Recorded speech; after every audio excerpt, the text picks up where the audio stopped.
ಅಧಿಕಾರಿ ವರ್ಗದವರು ಹಾಗೂ ತಾಲೂಕಿನ ದಂಡಾಧಿಕಾರಿಗಳು ಹಾಗೂ ಕಾರ್ಯನಿರ್ವಹಣಾಧಿಕಾರಿಗಳು, ಡಿಸಿಸಿ ಬ್ಯಾಂಕ್ ನಿರ್ದೇಶಕರು, ಎಲ್ಲ ನಮ್ಮ ಕೈವಾರ ಅನ್ನಾಯಿಗಳು, ಎಲ್ಲ ನನ್ನ ಬಂಧುಗಳು ಬಂದು ಇವತ್ತು ಒಂದು ಸರಳ ರೀತಿಯಲ್ಲಿ ಇವತ್ತು ಇರು ನಮ್ಮೆಲ್ಲ ಹೆಮ್ಮೆಯ ತಾತಯ್ಯ.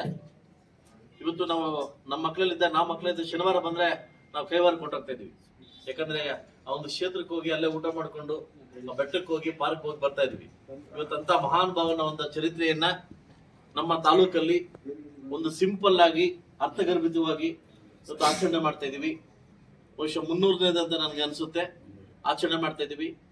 ಇವತ್ತು ಬಹುಶಃ ಆತ ಕೊಟ್ಟಿರ್ತಕ್ಕಂಥ ಕೆಲವು ವ್ಯಾಖ್ಯಾನಗಳು, ಕೆಲವು ಏನು ಬಂದಿರ್ತಕ್ಕಂಥ ಕೆಲವು ನುಡಿಗಳು, ತಾತ ಹೇಳಿರ್ತಕ್ಕಂಥ ಎಲ್ಲವನ್ನೂ ನಡೆದು ಬಂದಿದೆ ಅಂತಕ್ಕಂಥ ನಾವು ಒಂದು ಇದಿದೆ. ನಮಗೆ ಕಥೆ ಹೇಳ್ತಾ ಇದ್ರು, ತಾತ ಏನ್ ನುಡಿತಾ ಇದ್ರು ಅದೆಲ್ಲವನ್ನ ಆಗ್ತಾ ಇದೆ, ಆಗಿದೆ ಅನ್ನೋದನ್ನ ಒಂದು ಚರಿತ್ರೆಯಲ್ಲಿ ಬರೆದಿದ್ದಾರೆ. ಬಹುಶಃ ಅಂತ ಮಹಾನ್ ಭಾವನ ಇವತ್ತು ಆಚರಣೆಯನ್ನ ತುಂಬಾ ಸಿಂಪಲ್ ಆಗಿ ಆಚರಣೆ ಮಾಡ್ತಾ ಇದೀವಿ. ಸೊ ಮುಂದಿನ ದಿವಸ ದೊಡ್ಡ ಮಟ್ಟಕ್ಕೆ ಇಲ್ಲಿಂದ ಮತ್ತೆ ಮಟ್ಟಕ್ಕೆ ಹೋಗಿ ದೊಡ್ಡ ಮಟ್ಟಕ್ಕೆ ಆಚರಣೆ ಮಾಡ್ಬೇಕನ್ನೋ ಆಸೆ ನಮ್ಗಿದೆ. ಟೈಮು ನಮ್ಗೆ ಕಡಿಮೆ ಇರೋದ್ರಿಂದ ಇವತ್ತು ನಾವು ಸಿಂಪಲ್ ಆಗಿ ಆಚರಣೆ ಮಾಡಿದ್ವಿ. ಬಹುಶಃ ಮುಂದಿನ ವರ್ಷದಲ್ಲಿ ತುಂಬಾ ಮುಂದೆ ನಾವು ಒಂದು ಕಮಿಟಿ ಮಾಡ್ಕೊಂಡು ಆ ಕಮಿಟಿ ಮುಖಾಂತರವಾಗಿ ಅವರ ಅನ್ನಾಯಿಗಳಿಗೆ ತಾಲೂಕಿನಾದ್ಯಂತ ಎಲ್ಲರನ್ನ ಕರೆಸಿ ಈ ಜಯಂತಿಯನ್ನ ಮಾಡ್ಬೇಕಂತ ನಿರ್ಧಾರ ಆಗಿದ್ದೀವಿ.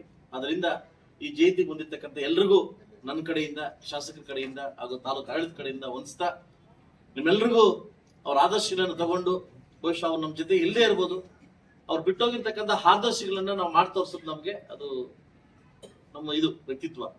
ಸೊ ಅದರಿಂದ ನಮ್ಮ ತಾತಯ್ಯನವರ ಏನವರು ಬಿಟ್ಟೋಗಿರ್ತಕ್ಕಂಥ ಆದರ್ಶಗಳನ್ನ ನಾವು ಮುಂದೆ ಪಾಲಿಸ್ಬೇಕಂತ ಹೇಳ್ತಾ ಅವಕಾಶ ಕೊಟ್ಟಿದ್ದಕ್ಕೆ ಎಲ್ಲ ನನ್ನ ಪ್ರಮುಖ ಅಧಿಕಾರಿಗಳಿಗೂ ಹಾಗೂ ಎಲ್ಲ ನಮ್ಮ ಮುಖಂಡರಿಗೂ, ನಮ್ಮ ಬಲಜಯ ಸಂಘದ ಎಲ್ಲರೂ ಮುಖಂಡರಿಗೂ ನನ್ನ ಕಡೆಗೆ ಶುಭಾಶಯ ತಿಳಿಸ ನನ್ನ ಮಾತು ಮುಗಿಸ್ತೇನೆ.